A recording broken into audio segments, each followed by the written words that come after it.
기도하신 그대로 응답을 받기를 간절히 원합니다.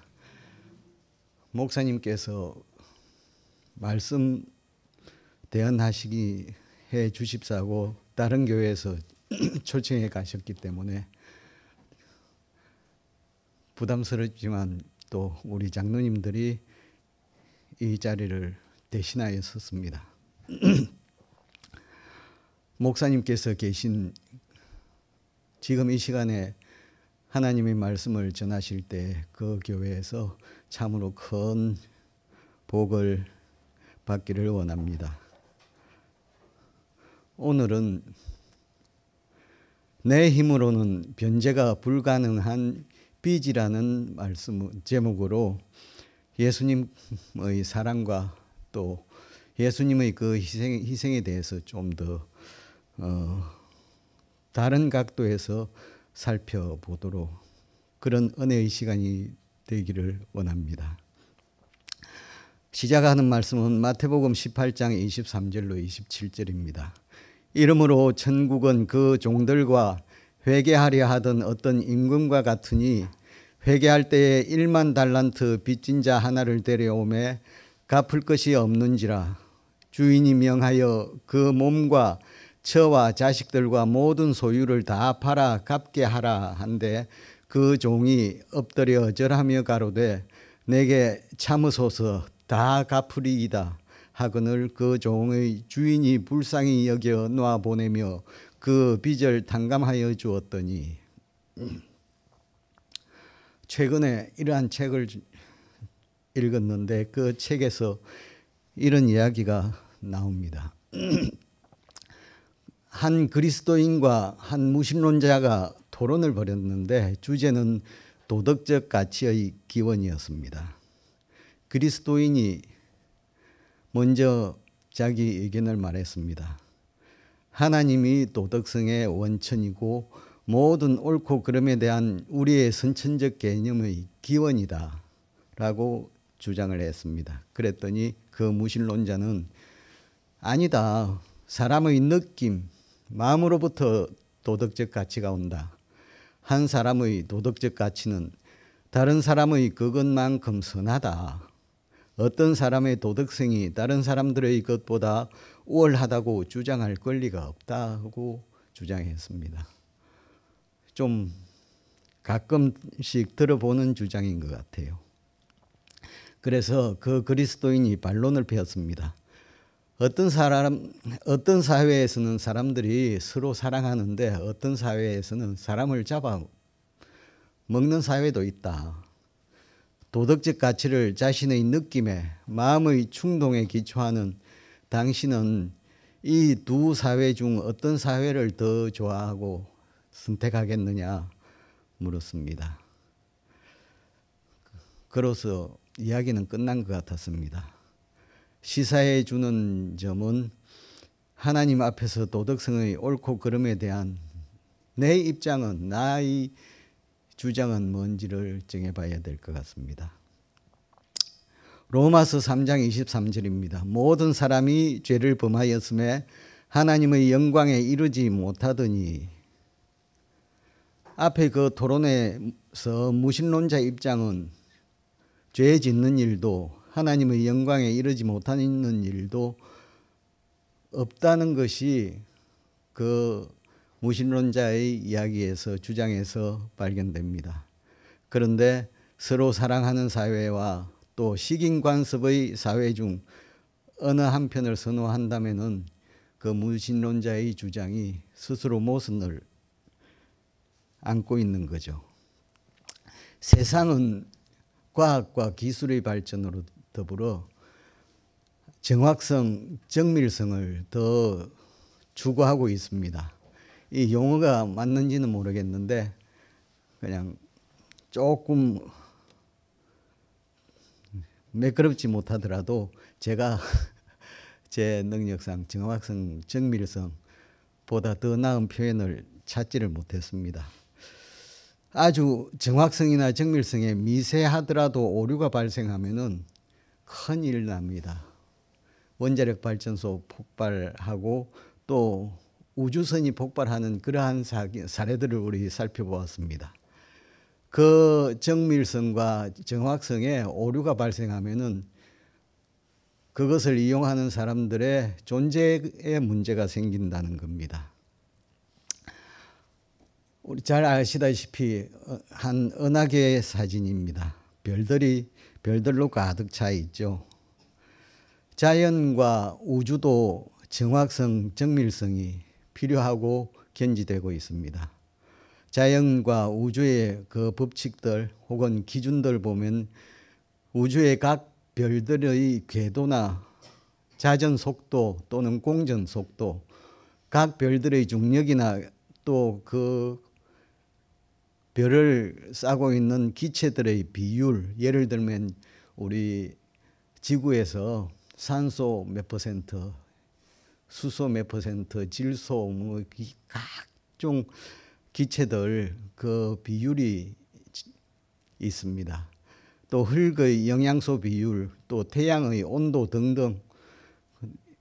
나무를 보면은 그 나무의 뿌리가 영양분을 흡입하는 그 능력과 힘, 또 그 영양분과 물들이 나무 꼭대기에까지 올라가려면은 그 삼투압 작용이 필요한데 그 삼투압의 강도 혹은 또 탄소 동화 작용의 뭐 그러한 것들의 정확성과 정밀성이 꼭 유지되어야 되는 거죠.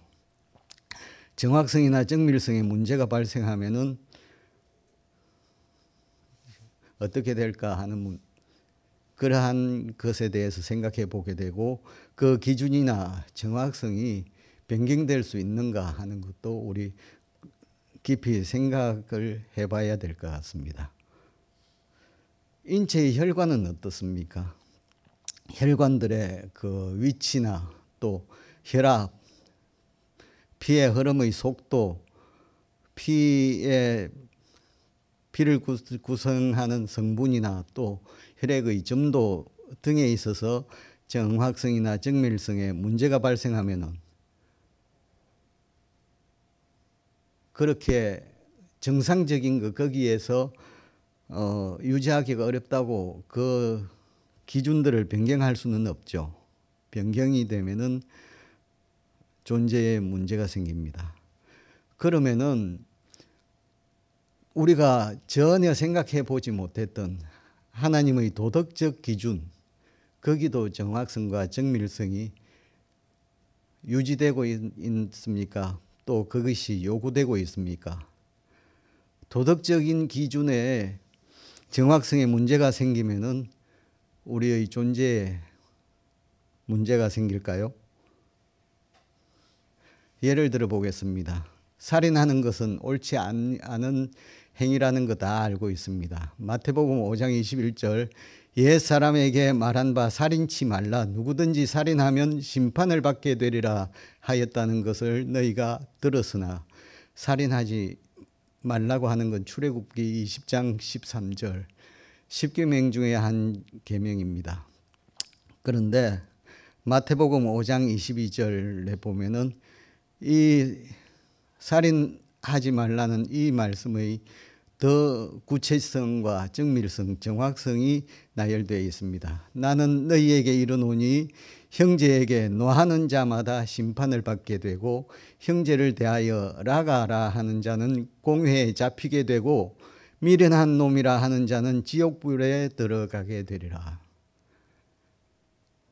마음속으로 혹은 입으로 뱉은 말이란 게 지금 읽어드린 그 말씀들에 거기에 입에 대면은 살인죄가 적용이 된다는 겁니다. 존재의 문제에 직면하게 되는 거죠.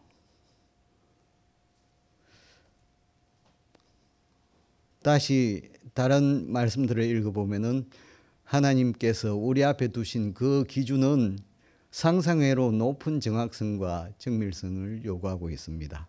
마태복음 12장 36절 내가 너희에게 이르노니 사람이 무슨 무익한 말을 하든지 심판날에 이에 대하여 신문을 받으리니 마태복음 5장 28절 나는 너희에게 이르노니 여자를 보고 음욕을 품는 자마다 마음에 이미 간음하였느니라. 그런데 그 이러한 도덕적 기준의 그 정확성과 정밀성을 우리는 수없이 우리는 들어왔고 배워왔고 우리도 그렇게 알고 있습니다. 우리로서는 충족이 불가능하다고. 그렇지만 믿는 우리는 정죄받지 않기 위해서 우리가 믿는 거죠. 또 받지 않을 수 있고. 그 이유는 나 때문에 예수님께서 정죄받으시고 내가 받아야 하는 그 정죄를 나를 대신하여 받으셨기 때문입니다. 그러면은 그 예수님을 우리가 늘 생각할 때 십자가 위에 예수님을 바라볼 때 그분을 어떤 분으로 바라보는가 한번 생각을 해봤습니다. 이 그림, 이 사진은 패션 오브 크라이스트라는 그 영화의 한 장면입니다. 그 십자가에서 저렇게 죽어가고 계시는 그 예수님을 바라볼 때 우리가 단지 나 같은 한 사람으로 보는가 아니면은 하나님 바로 그분으로 우리가 보고 있는지. 하나님은 만물을 창조하신 창조주이신데 바로 그분으로 내가 예수님을 바라보는지, 그 창조주께서 십자가에서 죽어가고 계시는, 나를 위하여 나를 대신하여 죽어가고 계시는 그 장면, 그 상황을 떠올려 봅니다. 예수님은 다 아시다시피 창조주 하나님이시죠. 만물을 지으신 분 하나님 자신입니다. 창조된 만물보다 그 전에 존재하신 분, 만물을 지으신 분입니다. 그 예수님께서 지으신 그 만물에는 우주가 운행되는 물리적 법칙, 그뿐만 아니라 도덕적 법칙 혹은 도덕적 기준도 포함된다는 것을 이번 성경 연구를 하면서 발견했습니다. 만물을 창조하신 그분만이 그 법을 위반한 대가를 지불할 수 있으시다는 것. 왜냐? 모든 사람이 죄를 범했기 때문에 사망했고, 그래서 사람은 죄값을 지불할 능력이, 가능성이 전혀 없습니다. 왜냐하면 사망했기 때문에, 생명이 없기 때문입니다.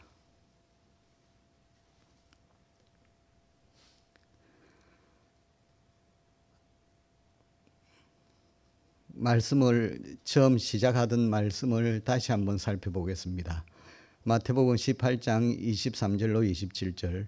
이러므로 천국은 그 종들과 회개하려 하던 어떤 임금과 같으니 회개할 때 1만 달란트 빚진 자 하나를 데려오매 갚을 것이 없는지라 주인이 명하여 그 몸과 처와 자식들과 모든 소유를 다 팔아 갚게 하라 한데 그 종이 엎드려 절하며 가로되 내게 참으소서 다 갚으리이다 하거늘 그 종의 주인이 불쌍히 여겨 놓아보내며 그 빚을 탕감하여 주었더니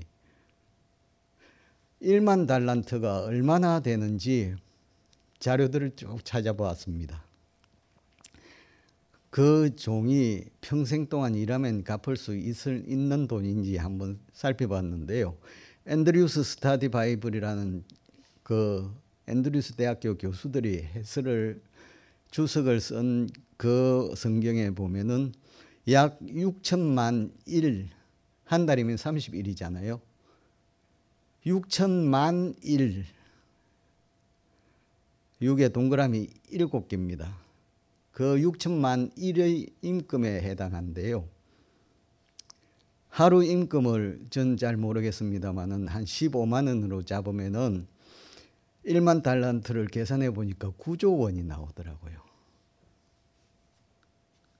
그리고 우리 교단의 바이블 코멘터리 보니까 은 한 21만 3,840kg인데 213.8톤. 1만 명을 18년 동안 고용하는데 충분한 돈이랍니다. 갚을 수 있겠어요? 상상이 안 돼서 한번 제 나름대로 이런 걸 한번 한번 작성해 봤습니다. 금전대차 계약서인데 돈 빌려 주고받는 차용인은 차용자라고 있고 대여인은 대부신, 금액은 요즘 뭐 몇백억씩 텔레비 보니까 오고 가고 해서 한 500억으로 한번 설정해 봤습니다. 이것도 사실은 제 개념에서는 상상이 안 되는 많은 돈인 것 같아요. 위 차용인인 차용자는 위 대여인인 대부신으로부터 위 금액 500억 원을 아래의 조건으로 차용한다 했고, 위 차용자는 이 계약 체결일로부터 20년 되는 날까지 위 차용금 전액을 반드시 상환한다. 이자는 이렇게 0.1%예요. 1년에 5천만 원. 500억에 대한 0.1%니까. 이 계약은 쌍방이 성실히 이행한다. 대충 이런 계약 조건을 달아봤습니다. 크게 사회적 통념에서 어긋나지는 않는 것 같은데요. 그런데 상황이 좀 안 좋은 쪽으로 변화된 것 같습니다. 특히 하와처럼 사기도 당했고요. 그래서 친구들이 도와주겠다고 그 부신이하고 엄청 친한데 좀 단감해 달라고 좀 부탁도 해주겠다고 장담을 합니다. 계약 조건은 계약일로부터 20년까지 원금 상환, 그리고 계약 사항을 성실히 이행해야 되는 겁니다. 아마도 차용자의 재산 압류 등 그 예견이 됩니다. 아무리 봐도 해결책은 대부신이 단감해 주어야 되고, 그 단감해 주지 않으면은 해결이 안 되는데, 그것을 할 수 있는 사람은 원금, 그 돈을 빌려준 대부신만이 할 수 있는 일이었습니다. 사람의 됨대비는 그냥 넘어가겠습니다. 만약 대부신이 차용자에게 단감을 해주면은 그 대부신은 자기 주머니에서 차용자의 채무를 상환해 주는 건데, 어떤 희생이 따르느냐 하면은 자신 혹은 자기 소유의 회사의 재산 혹은 사업을 희생해야 되는 겁니다. 요즘 뭐 회계가 엄청 투명하고 외부 감사도 심하고 하기 때문에 그거는 회사 것이라면은 반드시 그걸 메꿔 넣어야 될 겁니다. 그렇게 돼야 될 때만이 계약 조건이 흠없이 이행되고 차용자는 그 채무로부터 자유롭게 되는 것입니다.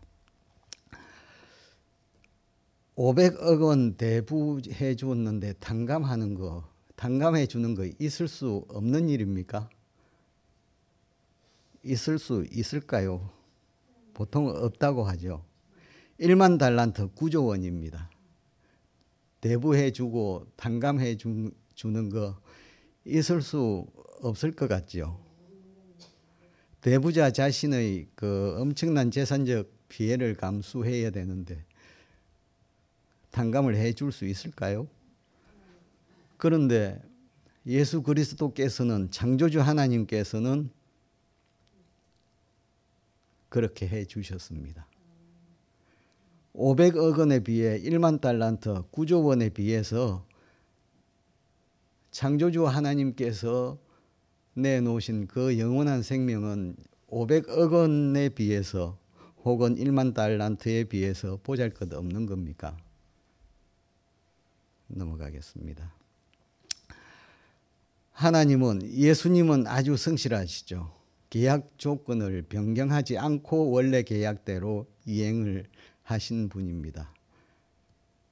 그래서 계약 조건 위반 없이 쌍방이 계약 조건을 충족하도록 해주셨습니다. 예수님은 자기 주머니에서 죄의 값, 생명이죠, 사망이죠, 생명을 꺼내서 나를 위하여 나 대신에 자신의 생명으로 나의 채무를 완전히 변제하셨습니다. 사망하신 거죠. 그런데 나는 어떻습니까? 성실하지 못합니다. 갚을 능력 전무한데도 다 갚겠다고 호언장담했습니다. 내가 착한 일 많이 해서 율법을 잘 지켜서 구원에 이르겠다고 1만 달란트 빚진 종이 다 갚겠다고 허풍뜬가하고 똑같은 행동입니다. 내가 죄값을 변제할 능력이 전혀 없는 것은 첫째 하나님의 당부를 거절하고 사탄의 미혹을 받아들인 일. 하나님은 아담과 하와한테 이렇게 당부했죠. 선악을 알게 하는 나무의 실과는 먹지 말라. 네가 먹는 날에는 정령 죽으리라. 그런데 사탄은 하와한테 너희가 그것을 먹는 날에는 눈이 밝아 하나님과 같이 되어, 그래서 그 욕심으로 여자가 그 실과를 따먹고 자기와 함께한 남편에게도 주매 그도 먹은지라. 그랬더니 그 과정을 다 잘 아시니까 성경만 읽겠습니다. 이같이 하나님이 그 사람을 쫓아내시고 에덴 동산 동편에 그룹들과 두루 도는 화영금을 두어 생명나무의 길을 지키게 하시니라. 영원한 생명이 없어진 거 확실한 거죠. 그것이 확실한 거는 옛날에 말씀을 드렸습니다만 마태복음 8장을 읽어보시면은 예수님을 따르던 제자들 중에 한 제자가 예수님께 요청을 했습니다.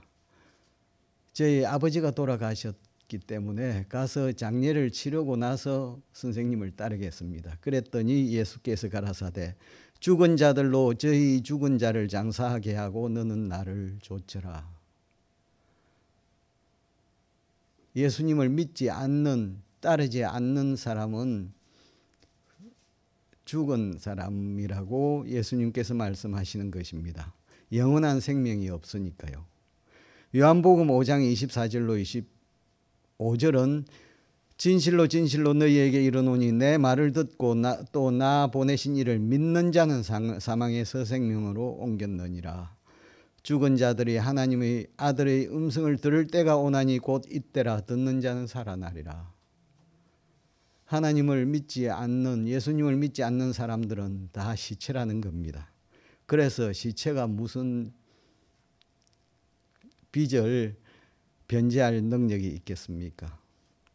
예수님이 십자가에서 처형되신 이유를 보니까 로마서 3장 26절 곧 이때에 자기의 의로우심을 나타내사 자기도 의로우시며 또한 예수 믿는 자를 의롭다 하려 하심이니라.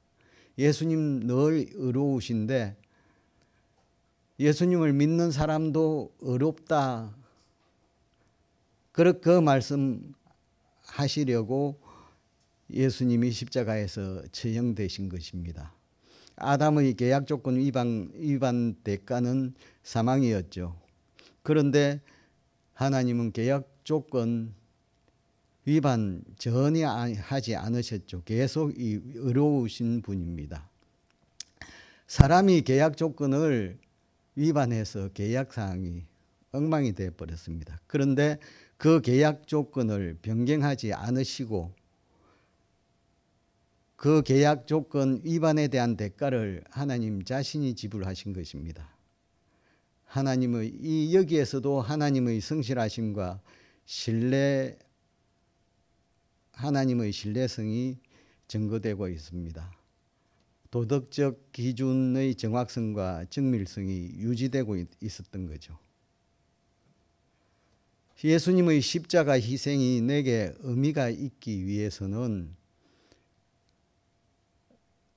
내게 상환 능력이 전혀 없는 나의 죄값을 만물의 창조주이시고 만물의 운영자이신 그분께서 당신의 생명으로 완전히 상환하셨다는 것을 내가 깊게 제대로 인식을 먼저 해야 되겠습니다. 나의 죄값을 지불하기 위해 당신의 사랑하시는 성부 하나님, 성령 하나님, 그리고 당신의 창조하신 모든 피조물, 우주 거민들을 포기하셨습니다. 아까 금전 대차 계약 텍스에서 그 500억 원 빌려준 사람은 그 자신의 재산적 피해를 감수를 했습니다. 1만 달란트 빌려준 그 주인은 또 1만 달란트를 포기한 거죠. 그런데 예수님은 나를 위해서 성부 하나님도 성령 하나님도 당신이 창조하신 온 우주와 그 안의 거민들, 그 소중한 그러한 모든 것을 예수님은 포기하셨습니다. 그렇게 하심으로써 그분께서 나를 위해 나의 죗값을 충분하고도 넘치도록 지불하셨습니다. 그 사실을 내가 인식을 하고 또 주장을 해야 하겠다는 생각이 들었습니다.